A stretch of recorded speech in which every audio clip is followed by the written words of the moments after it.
I'm Elsie, 21. My dad just handed me disinheritance papers as my birthday present while my entire family laughed and said he'd rather have no daughter than a failure like me. I took the papers, grabbed my suitcase, and walked out without a word. But a week later, they were all at my hotel door begging when the world discovered who I really was. Where are you watching from today? Drop your location in the comments below and hit that like and subscribe button if you've ever felt completely misunderstood by your family. You'll definitely want to stick around for what happened next. Let me take you back to where this all started because, honestly, the irony is almost too perfect. High school. Springfield High's drama department, to be exact. Picture this awkward 17-year-old with wild, curly hair and dreams bigger than her small Ohio hometown could contain. That was me, living and breathing theater like it was oxygen. I spent every afternoon in that musty auditorium, memorizing lines, painting sets, and pretending I was someone else entirely. My parents would actually show up to my performances back then. Dad in his pressed khakis and polo shirt, Mom clutching her purse like someone might steal it in a high school auditorium. They'd clap politely when I took my bow, and afterward they'd say things like, "You were wonderful, sweetheart," and "such a natural performer." For a brief, shining moment, I thought they got it. I thought they understood that this wasn't just some hobby or phase. This was my calling, my purpose, the thing that made me feel most alive. But then senior year happened, and suddenly every conversation turned into a college planning session. "Elsie, you need to think practically about your future," Mom would say, setting down pamphlets for law schools like they were peace offerings. "Acting is a nice hobby, but you need something stable, something respectable." Dad would nod along, adding his own brand of practical wisdom. "The entertainment industry is brutal, honey. 99% of actors never make it. You're too smart to waste your talents on something so uncertain." I tried explaining that uncertainty didn't scare me. I tried showing them articles about successful actors who'd started with nothing, statistics about the growing film and television industry, examples of how theater training actually made you a better communicator in any field. But they'd already made up their minds. In their vision of my future, I was wearing a business suit and carrying a briefcase, not standing on a stage pouring my heart out for strangers. The compromise they offered felt like a death sentence disguised as generosity. Go to college, get your degree in something practical, and then if you still want to pursue acting, you'll have something to fall back on. Something to fall back on. As if my dreams were inherently designed to fail. So there I was, 18 years old and filling out applications for pre-law programs, because it made my parents proud, because it seemed like the responsible thing to do, because I was too young and too scared to bet everything on myself. The acceptance letter from NYU arrived on a Tuesday. My parents celebrated like I'd just won the lottery. Mom called all her friends, Dad took me out for a congratulatory dinner, and everyone kept saying how proud they were of me for making such a mature decision. I smiled and nodded and played the part of the grateful daughter. But inside, I felt like I was attending my own funeral. The girl who wanted to be an actress was being buried alive under expectations and practical considerations and other people's definitions of success. Little did any of us know that this was just the beginning of the story. And trust me, the beginning was the easy part. New York University's law building looked exactly like what you'd expect from a place designed to crush dreams and replace them with billable hours. Imposing limestone facade, windows that seemed to judge you as you walked past, and students who all looked like they'd been bred specifically for corporate success. I lasted exactly 3 weeks before I started sneaking away to auditions. It wasn't planned, really. I was walking back from civil procedure class, feeling like my soul was slowly being extracted through my ears, when I saw a flyer on a coffee shop bulletin board. Casting call, new drama series seeks fresh faces. Something about it called to me like a lighthouse in a storm. Most of the other law students spent their free time studying or networking at mixers with names like Future Leaders in Corporate Law. I spent mine riding the subway to cramped offices in Midtown, waiting in lines with dozens of other hopefuls, and remembering what it felt like to actually want something. The auditions were terrible at first. I was rusty, nervous, still thinking like a pre-law student instead of an actress. I'd walk into these rooms with casting directors who could smell the doubt on me from across the table. But slowly, with each rejection, I started remembering who I used to be. I started booking small stuff first. Background work, one-line roles, the kind of parts where you're mostly furniture that occasionally speaks. My parents thought I was studying extra hard because I'd come home exhausted and covered in makeup that I'd forgotten to wash off. Theater appreciation class, I'd explain, which wasn't technically a lie. The real breakthrough came during my second semester. I'd gotten a callback for something called Riverside Heights, a teen drama that was being pitched as the next big thing. The casting director, a woman named Sandra, with sharp eyes and an even sharper tongue, kept bringing me back for different scenes. "You have something," she told me after the fourth callback. Raw, but definitely something. Can you come back tomorrow? I nodded so enthusiastically I probably looked like a bobblehead. What I didn't mention was that tomorrow was my constitutional law final exam. I called in sick, told Professor Williams I had food poisoning and needed to reschedule. Then I showed up to that final callback with everything I had, every ounce of talent and desperation and hope I'd been storing up since high school. 2 days later, Sandra called. Congratulations, Elsie. Welcome to Riverside Heights. You're our new Rebecca Morrison. Rebecca Morrison, the troubled but brilliant daughter of the town's most prominent family, whose secrets would drive half the show's storylines. A lead role. An actual, honest-to-God lead role on a show that networks were already fighting over. I hung up the phone and immediately burst into tears, right there in the middle of the NYU library. Happy tears, terrified tears. What the hell am I about to do, tears? Because I knew, even before I dialed my parents' number, that this would change everything, that there was no way to play both sides anymore. No way to keep pretending I was the dutiful law student while secretly building the acting career they'd forbidden me to want. The phone rang 3 times before Dad picked up. Hey, sweetheart. How are classes going? Dad, I said, my voice already shaking. I need to tell you something important.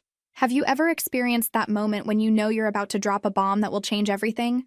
That's exactly where I was, standing in my tiny NYU dorm room, phone pressed to my ear, about to tell my parents that their worst nightmare had just come true. I got a part, Dad. Not just any part. The lead role in a television series that's being picked up by a major network. Silence. The kind of silence that stretches so long you start wondering if the call dropped. Finally, Dad's voice, carefully controlled. Elsie, we've talked about this. You're in school for law. This acting thing is a distraction. It's not a distraction anymore, Dad.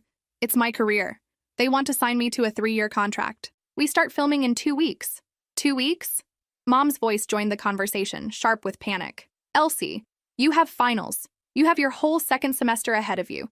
You can't just abandon your education for some TV show that might get canceled after 6 episodes. I took a deep breath, knowing that what I said next would detonate whatever relationship I had left with my family. I'm dropping out of law school. The explosion was immediate and devastating. Absolutely not. Dad's voice cut through the phone like a blade. We are not paying for you to throw your life away on some Hollywood fantasy. We raised you better than this, Mom added, her voice thick with disappointment. We gave you every opportunity, every advantage, and this is how you repay us? I tried to explain what this meant, what kind of opportunity I'd been given, how casting directors had told me I was special, how the writers had already started developing storylines specifically around my character, how this wasn't just some pipe dream but an actual, legitimate career path opening up in front of me. But they weren't hearing me. They were hearing their worst fears confirmed, that their daughter was choosing uncertainty over stability, dreams over practicality, art over respectability. If you walk away from law school for this nonsense, Dad said, his voice cold in a way I'd never heard before, don't expect us to support you when it falls apart. Fine, I said, surprising myself with how steady my voice sounded. I won't. The conversation deteriorated from there, Mom crying about how they'd failed as parents, Dad lecturing about responsibility and mature decisions, me, standing my ground for the first time in my life, refusing to back down even as I felt my family slipping away from me. Elsie, Mom said finally, her voice hollow, if you do this, if you really throw away everything we've worked for, don't expect to come crying to us when reality hits. I won't, I repeated. We're serious, Dad added. You're making an adult decision, so you can live with adult consequences. Don't call us when you're broke and homeless and wondering why you gave up a promising legal career for something so frivolous. The line went dead. I sat on my narrow dorm bed, staring at my phone, waiting for them to call back and say they didn't mean it, that they supported me, that they were proud of me for taking such a big risk. The call never came. 2 days later, I withdrew from NYU. 3 days after that, I was on a plane to Vancouver, where Riverside Heights would film its first season. 8 months of 16-hour days, of learning lines and hitting marks, and becoming someone I'd never imagined I could be. The girl who left New York was scared and uncertain. The woman who would eventually come back was about to learn exactly what her family really thought of her dreams. You know what's funny about cutting all contact with someone? How loud the silence becomes.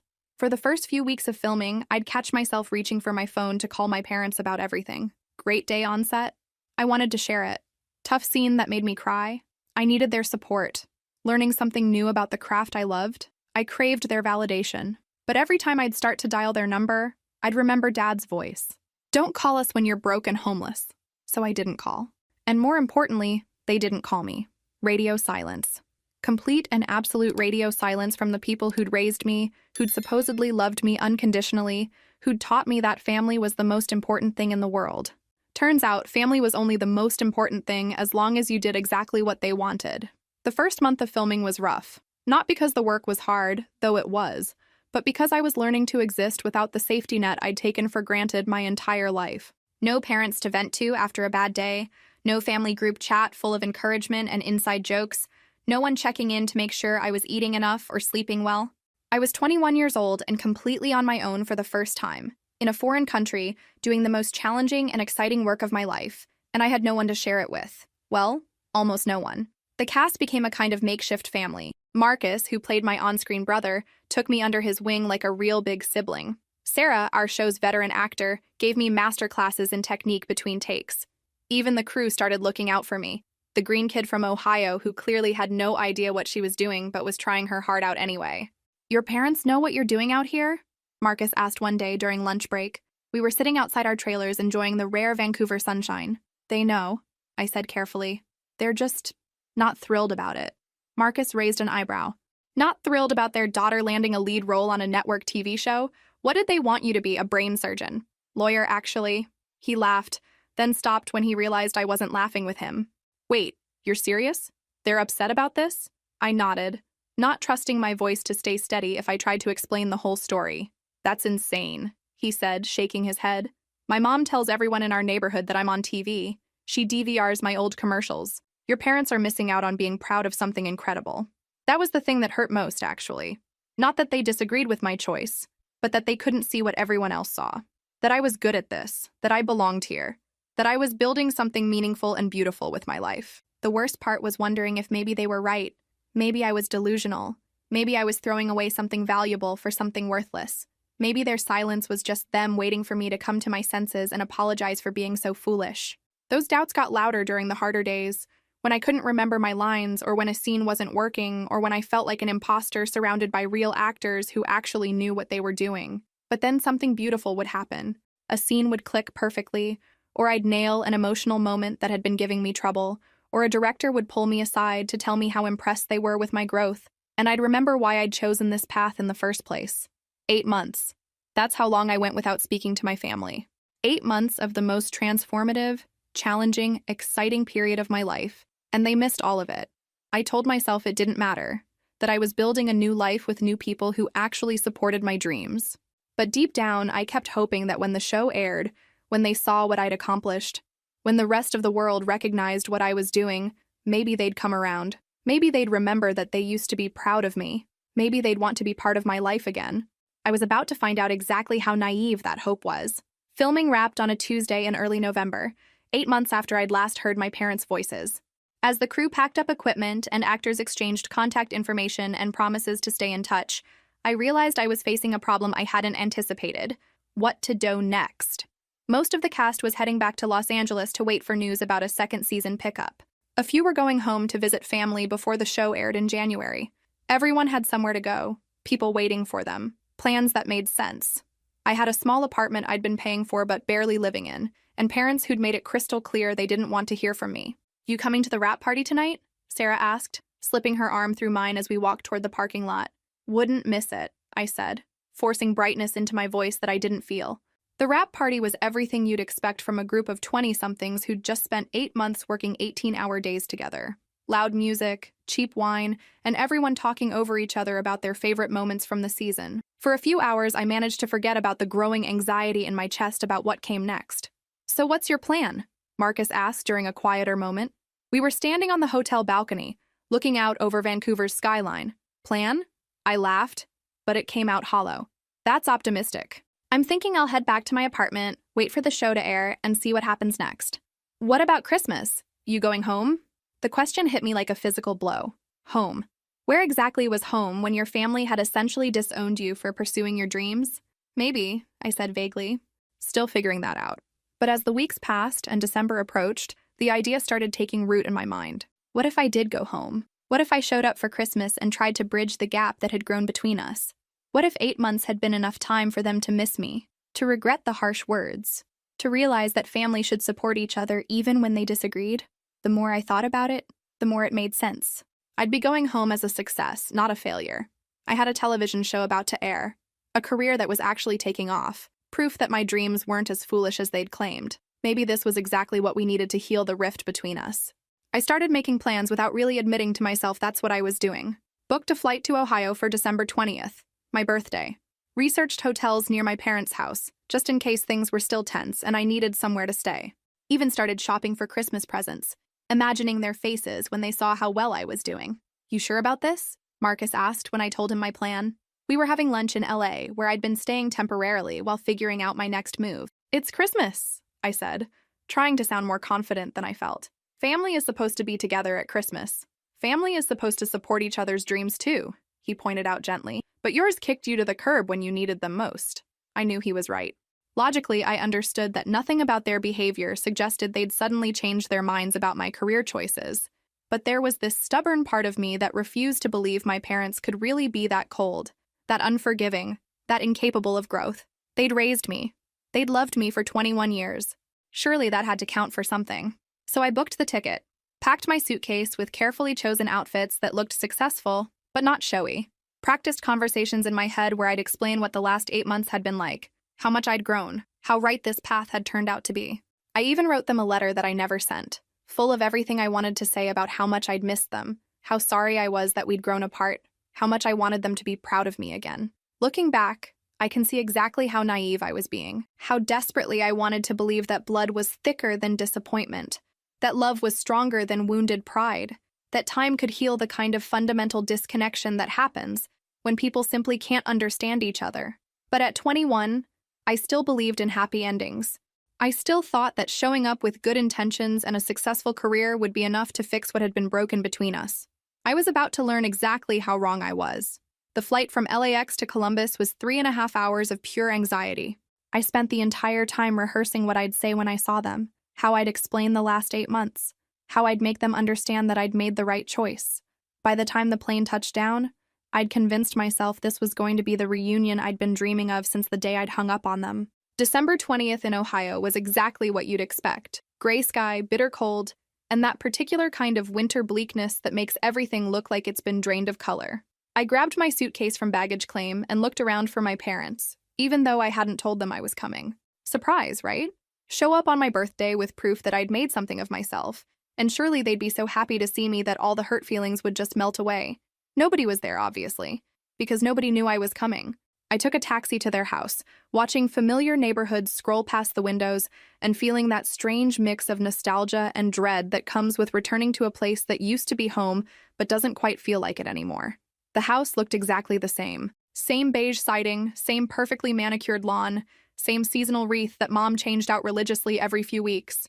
Dad's car was in the driveway next to Mom's SUV, which meant they were both home. Perfect. Time for the grand reunion. I paid the taxi driver and stood on the sidewalk for a moment. Suitcase handle in one hand, car keys to a car I'd sold months ago clutched uselessly in the other. This was it. The moment where everything went back to normal, where we became a family again, where they finally understood what I'd been trying to tell them all along. I walked up the front steps and knocked on the door, my heart hammering so hard I was sure the neighbors could hear it. The door opened, and there was Mom, looking older and more tired than I remembered. For a split second, her face lit up with pure joy at seeing me. For just one beautiful moment, I thought I'd been right about everything. Then her expression shifted, became guarded, careful. "Elsie, what are you doing here?" "It's my birthday," I said, trying to smile. "I thought maybe we could talk. I've missed you guys so much." She glanced over her shoulder, then back at me. "You should have called first. I wanted it to be a surprise." My voice sounded smaller than I'd intended. "Can I come in? It's freezing out here." Another pause. Another glance over her shoulder. Then reluctantly, she stepped aside. The house smelled like cinnamon and vanilla, the same candles Mom burned every winter for as long as I could remember. Christmas decorations covered every surface. The same ornaments I'd grown up with, the same artificial tree in the same corner of the living room. Everything was exactly the same, except for the family photos on the mantle. 8 months worth of pictures. Vacations, holidays, family gatherings, and I wasn't in a single one. "Your father's in the living room," Mom said carefully. "We have company, on my birthday, family company, based on the voices I could hear from the other room." I followed her into the living room, where my entire extended family was gathered around the coffee table laughing at something Dad had just said. Aunts, uncles, cousins, even my grandparents. Everyone I'd grown up celebrating birthdays and holidays with.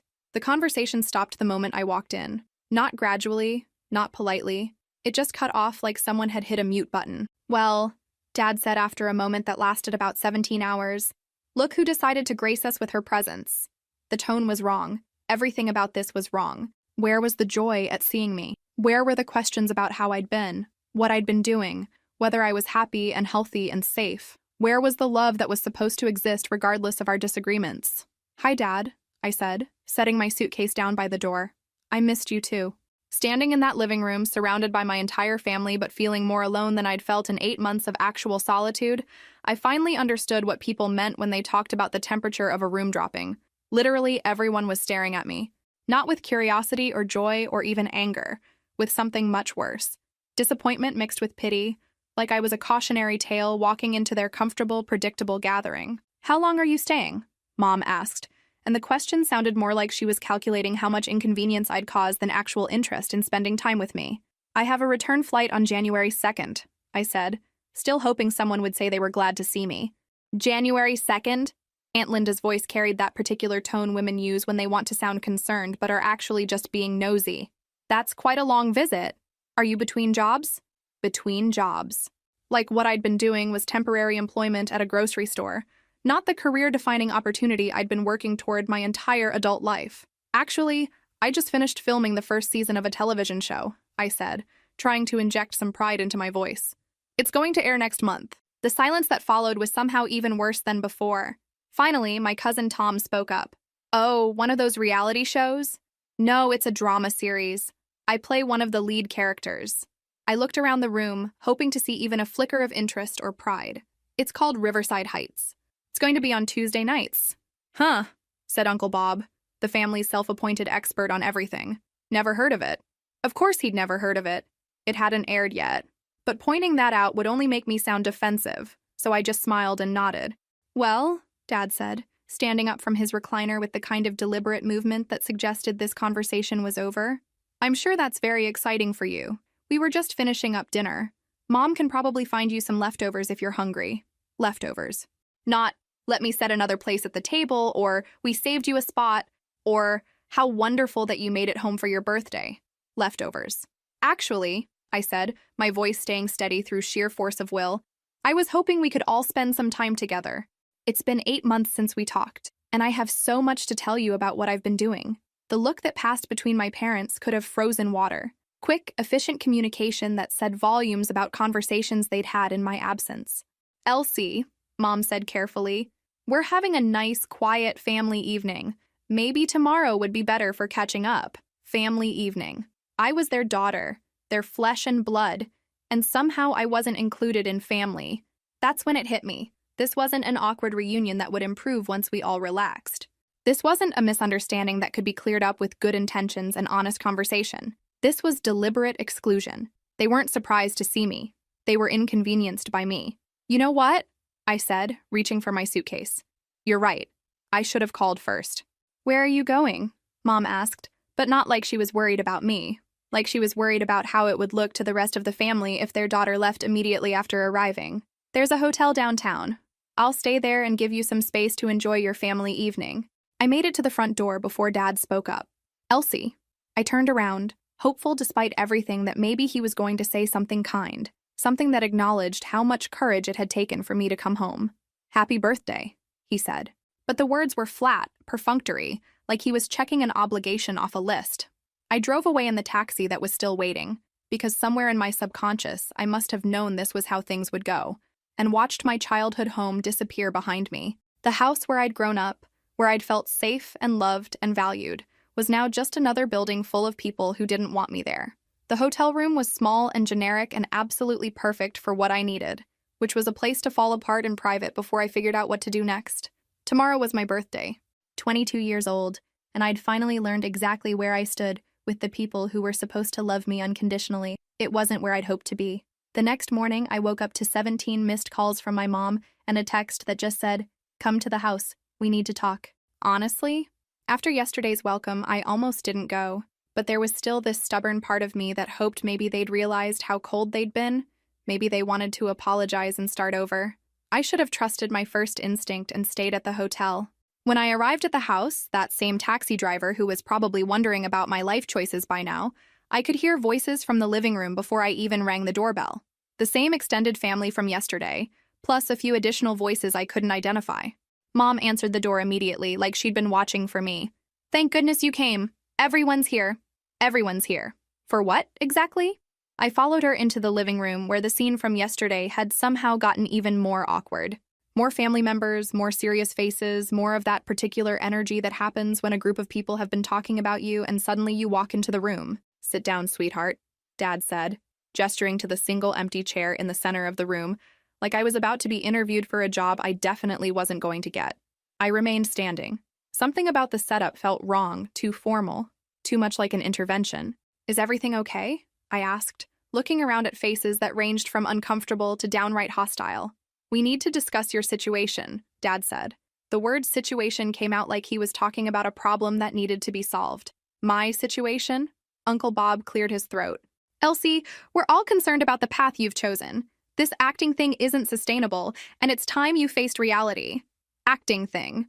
8 months of the hardest, most fulfilling work of my life reduced to a thing. "We've been talking," Mom added, "and we think it would be best if you came home, re-enrolled in law school, and put this Hollywood phase behind you." Hollywood phase? Like my career was equivalent to a teenager dyeing their hair blue or getting a questionable tattoo. "I appreciate your concern," I said carefully, "but I'm not changing my mind. This isn't a phase. It's my life." The temperature in the room dropped another few degrees. "In that case," Dad said, reaching for an envelope on the coffee table, "we have something for you." He stood up, walked over to where I was still standing by the entrance to the room, and handed me the envelope with a formality that felt more like a business transaction than a family moment. "What is this?" I asked, though something deep in my stomach already knew I didn't want to find out. "Open it," he said simply. My hands were shaking as I tore open the envelope. Inside were several official-looking documents with law firm letterheads and my name at the top. It took me a moment to understand what I was reading, to process the legal language into something that made sense. Disinheritance papers. Formal, legal, notarized disinheritance papers. "Consider it a birthday present," Dad said, and I swear I could hear the satisfaction in his voice. The room erupted in laughter. Not uncomfortable chuckles or nervous titters, but actual laughter. My aunt was practically giggling, my cousins were smirking, and my uncle was shaking his head like this was the funniest thing he'd seen all year. And my father, the man who had taught me to ride a bike and helped me with my homework and told me I could be anything I wanted to be, looked me straight in the eye and said, "I'd rather have no daughter than have a failure like you." The words hit me like a physical blow. Not just the cruelty of them, but the finality. There was no anger in his voice, no heat that might cool down later. Just cold, calculated dismissal. I looked around the room at these people who shared my DNA, who had been at every birthday party and Christmas morning of my childhood, who were now laughing at my humiliation like it was entertainment. And something inside me just broke. Not in a dramatic, sobbing way, but more like a door slamming shut on a part of my life that was now officially over. I folded the papers carefully, slipped them back into the envelope, and picked up my suitcase. Nobody moved to stop me. Nobody tried to take it back or say they didn't mean it. I walked to the front door, opened it, and stepped outside into the December cold.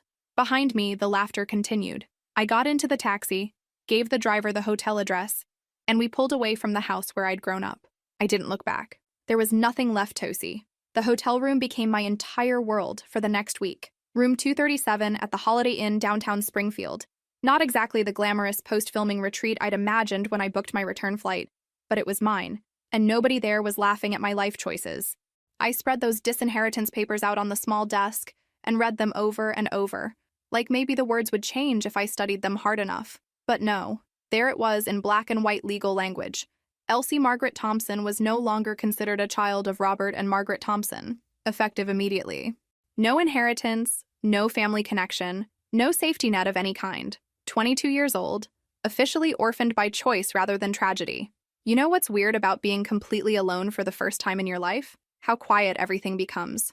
Not just the absence of phone calls or text messages, but the absence of the background noise of belonging somewhere. No family group chat buzzing with inside jokes. No casual check-ins.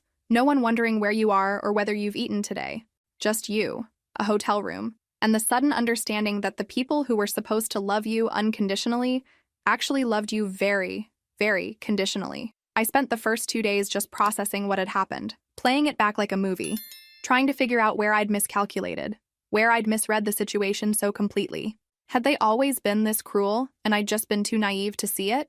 Or had my choice to pursue acting really changed them into people I didn't recognize? The answer, I was starting to realize, probably didn't matter. The result was the same either way. On the third day, I forced myself to leave the hotel room. Springfield in December isn't exactly a tourist destination, but it was still the town where I'd grown up. I drove around, rented a car because apparently I was an adult now, and adults solved their own transportation problems, looking at all the places that used to mean something to me. The high school where I'd discovered acting. The coffee shop where I'd spent hours memorizing lines for auditions my parents thought were a waste of time.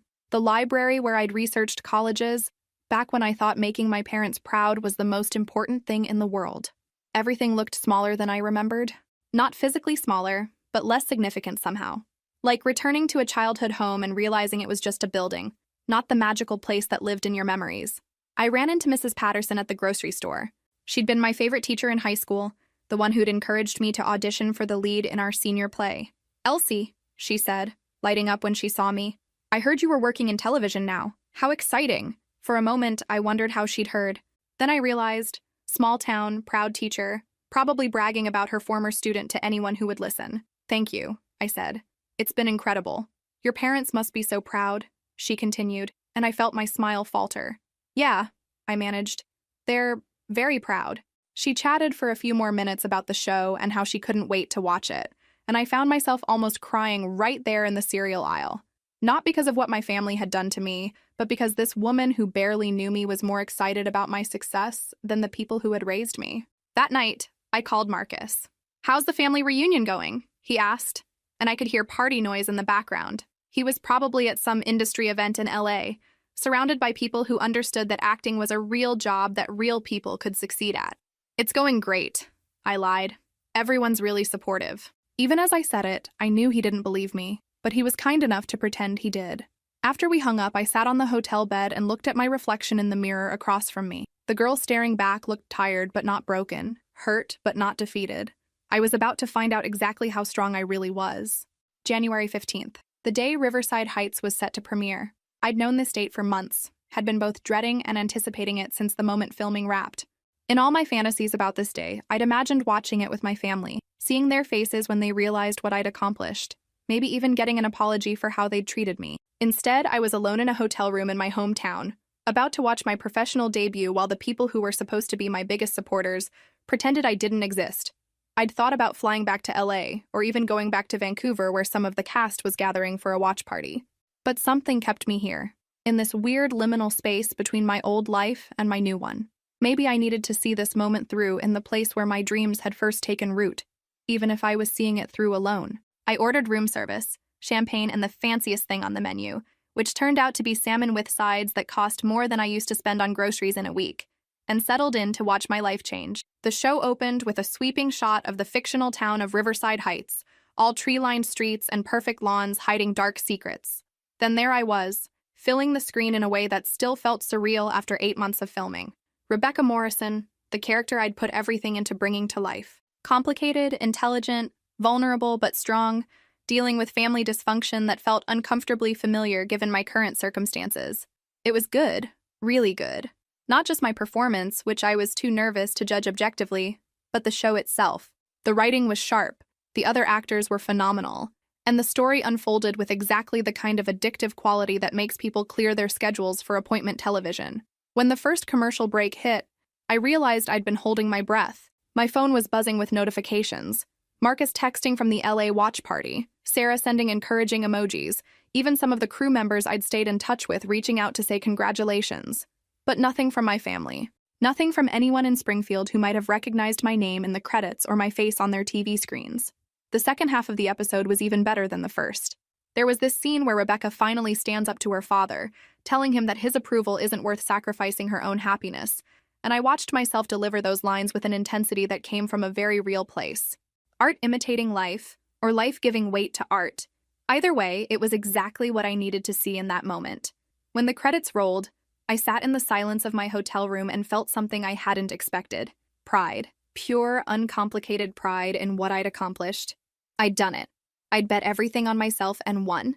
The next morning, I woke up to a world that had changed overnight. My phone was flooded with messages from people I hadn't heard from in months. College friends who'd seen the show, high school classmates who'd recognized me, even a few industry people who'd been watching and wanted to talk about future projects. And then, around 10 a.m., as I was checking out of the hotel, my phone rang with a number I recognized but hadn't seen in weeks. Mom. I stared at the screen for a long moment before answering. "Hello, Elsie," she said, and her voice was different than it had been 2 weeks earlier. Smaller, less certain. "We saw the show last night." "Oh," I said, because what else was there to say? You were really good. Really good. After months of telling me I was throwing my life away, suddenly I was really good." "Thank you," I said. "Listen," she continued. "Your father and we think maybe we were too hasty with what happened on your birthday. Too hasty. Like disowning your daughter was something you could accidentally do in a moment of poor judgment. We're at the hotel." Dad's voice joined the call. "In the lobby. We were hoping we could talk." I looked out my hotel room window and saw them down there, standing by the front desk, looking smaller and older than I remembered. "I'm actually leaving," I said. "My flight's in a few hours." "Please," Mom said, "just give us a few minutes." And there it was. The moment I'd been waiting for since December 20th. My parents asking for my time, wanting to talk to me, ready to admit they'd been wrong. The girl who'd arrived in Springfield 8 months after being rejected by her family would have run down to that lobby immediately, grateful for any crumb of acceptance they were willing to offer. But the woman who'd just watched herself succeed on national television had a different response. "I don't think so," I said. "But thank you for calling." I hung up before they could respond and finished packing my suitcase with hands that were steadier than I expected. Through the window, I could see them in the lobby, still waiting, probably expecting me to come down and gratefully accept whatever half-hearted apology they were prepared to offer. Instead, I called for a taxi. The ride to the airport was peaceful in a way I hadn't experienced since arriving in Ohio. No anxiety about what my family thought of me, no hope that this time would be different, no desperate need for their approval. Just me, my suitcase, and the absolute certainty that I was done trying to force people to love me on my own terms. My phone kept buzzing with calls from the same number. I turned it off. The flight back to LA felt different than any travel I'd done before. Not running toward something or away from something, but simply moving forward into a life that I was building entirely for myself. Marcus picked me up at LAX, his face lighting up when he saw me coming through the terminal. "There she is," he said, pulling me into a hug. "TV star. How was the watch party?" I asked as we walked toward his car. "Incredible. Everyone was texting about your performance. The producers are already talking about expanding Rebecca's storylines for season 2. He gave me a sideways look. "Speaking of which, how did your family react?" "They called," I said simply. And I didn't answer. Marcus nodded approvingly. "Good for you. Sometimes the best response to too little, too late is no response at all." Over the next few weeks, my phone continued to ring with calls from my parents. Voicemails that ranged from apologetic to confused to increasingly frustrated.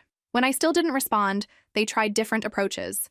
Emails, letters sent to my agent, even reaching out to friends from high school who might still have my current address. But I'd learned something important during my 8 months of silence followed by my birthday humiliation. Some bridges aren't worth rebuilding. Some relationships are only healthy when they end. The show was a massive success. Riverside Heights became the kind of cultural phenomenon that spawned think pieces and social media theories and actual academic analysis. Rebecca Morrison became a character that young women saw themselves in, quoted on Instagram, and wrote fan fiction about. And I became someone the industry wanted to work with. The offers started coming in almost immediately. Guest spots on other shows, auditions for films, meetings with producers who wanted to discuss projects specifically written for me. After years of hoping someone would give me a chance, I suddenly had the luxury of choosing between opportunities. 3 years later, I was sitting in my house in the Hollywood Hills. My house, bought with money I'd earned playing characters I loved, when my assistant brought me a stack of mail that included yet another letter from my parents. I almost threw it away unopened, like I had with all the others. But something made me pause, maybe curiosity about whether their approach had evolved at all. "Dear Elsie," it began, "we hope this letter finds you well. We've been following your career with great pride. Great pride. From the people who'd called me a failure to my face and laughed while they disowned me. We realize we made mistakes in how we handled your career choice, and we hope you'll consider giving us another chance to be part of your life." Another chance. As if what they'd done was a simple misunderstanding, rather than a calculated decision to hurt me as deeply as possible. We love you and miss you, and we hope that family can overcome any disagreement. Family, the same word they'd used to exclude me from their gathering, now being used to guilt me into forgetting how they'd treated me when I needed them most. I folded the letter carefully, walked to my fireplace, and dropped it into the flames.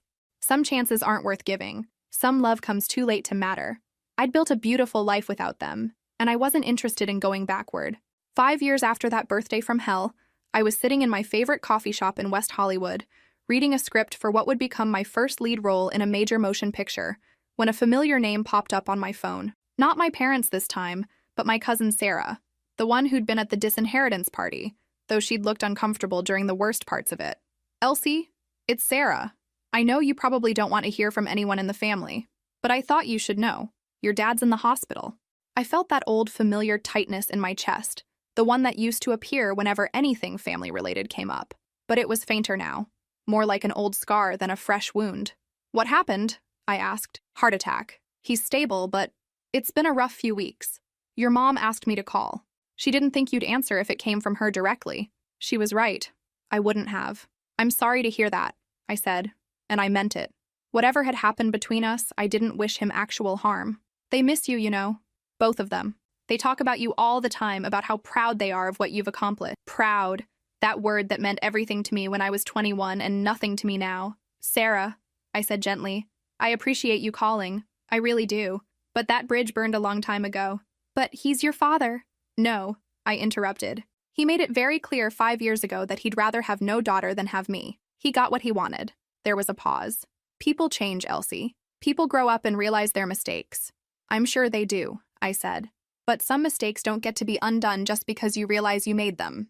After we hung up, I sat in that coffee shop for a long time, watching people come and go, thinking about the girl I used to be and the woman I'd become. I thought about the daughter who would have dropped everything to rush to her father's bedside, desperate for any opportunity to reconcile. I thought about the version of this story where I would have gone back to Ohio, where we would have had some tearful reunion, where family love would have conquered all our differences.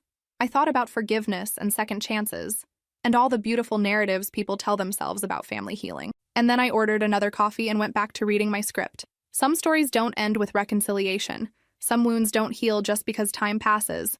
Some relationships are healthiest when they exist only in the past tense. I'd grieved the family I thought I had and built a new life with people who supported my dreams from the beginning. I had Marcus, who'd become more of a brother than any blood relative ever was.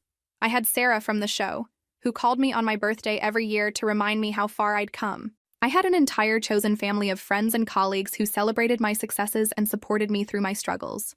I had love, real love, the kind that doesn't come with conditions or ultimatums or demands that I be someone other than who I am. And I had myself, the girl who'd been brave enough to bet everything on her dreams and wise enough to walk away from people who couldn't see her worth. 6 months later, I won my first Emmy. As I stood on that stage, holding the award and looking out at an audience full of people who understood what it meant to make art for a living, I felt a deep sense of completeness. In my acceptance speech, I thanked my castmates, my directors, my agent, and the fans who'd made Rebecca Morrison feel like a real person, rather than just a character. I didn't thank my family. I didn't send a message of forgiveness or reconciliation to people watching back in Springfield. Instead, I thanked the young dreamers who might be watching, who might be facing pressure to give up on their aspirations, who might need to hear that sometimes the people closest to you are the least qualified to judge your potential. "Trust yourself," I said into that microphone, speaking directly to the girl I used to be. "Your dreams are valid, your talent is real, and you don't need anyone's permission to become who you're meant to be." The applause was thunderous, but the real victory was the peace I felt saying those words. If this story resonated with you, make sure to like and subscribe for more stories about finding the courage to choose yourself even when it costs you everything you thought you wanted. Sometimes the family that matters most is the one you build for yourself. I'm Elsie, 27, Emmy winner, and the daughter who learned that love without respect isn't love at all. And I've never been happier to be wrong about happy endings.